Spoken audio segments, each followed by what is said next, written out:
শত নাটকীয়তা, বিতর্ক আর সংঘর্ষ শেষে সমাপ্তি হওয়া এবারের বিশ্বকাপের পর ফিফা প্রকাশ করেছে তাদের নতুন র্যাঙ্কিং, যেখানে কপালটা পুড়িয়েছে এবার আর্জেন্টাইনরা।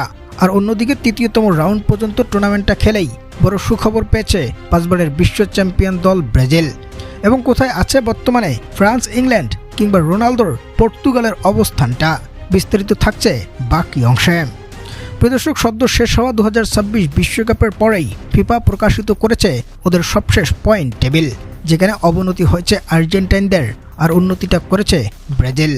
মূলত স্পেনের বিপক্ষে ফাইনালের সেই মহরণে ম্যাচের একেবারেই শেষ অর্থাৎ 105তম মিনিটে গোলটা হজম করে আলবিসেলেস্তারা, এবং এখানেই শেষ হয়ে যায় ওদের টানা দ্বিতীয়বারের মতো শিরোপাটা ঘরে তোলার সব স্বপ্নই। যেখানে ফিফার এই ফুটবল বিশ্বকাপের ইতিহাসে টানা 2 বার করে সোনালি এই ট্রফিটি ঘরে তোলার রেকর্ড শুধুই ব্রাজিল আর ইতালির দখলে। 1958 এবং 1962 সালে ব্রাজিলের রেকর্ড এবং ইতালির 1934 এবং 1938 সালে টানা 2 বার এই শিরোপাটা নিয়ে সাজিয়েছিল নিজেদের ঘরে। অন্যদিকে নিজের ক্যারিয়ারের রেকর্ড 6ষ্ঠবারের মতোই বিশ্বকাপে খেলা লিওনেল মেসি মোট 3 বারেই পৌঁছে গেছেন ফাইনালের লড়াইয়ে, যার 2 বারেই আর্জেন্টাইনরা রানার আপ দল হিসেবেই শেষ করেছে টুর্নামেন্টটা। 2014 এবং 2026 সালে এমন হতাশগ্রস্ত রেকর্ডের সঙ্গী হয়েছেন আর্জেন্টাইন এই মহাতারকা।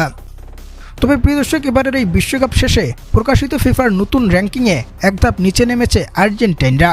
বর্তমানে 1970.37 রেটিং পয়েন্ট নিয়ে আলবিসেলেস্তাদের অবস্থান হয়েছে তালিকার 2য়তম স্থানে। আর শিরোপাটা ঘরে তুলে 1995.88 রেটিং পয়েন্ট নিয়ে তালিকার শীর্ষে অবস্থান পেয়েছে স্পেন। অন্যদিকে টুর্নামেন্টে মাত্র 3য় রাউন্ড থেকে যাত্রা শেষ করা 5 বারের বিশ্ব চ্যাম্পিয়ন দল ব্রাজিল এক ধাপ উন্নতি করে 1804.92 রেটিং পয়েন্টের সংগ্রহ নিয়ে উঠে এসেছে তালিকার 5মতম স্থানে।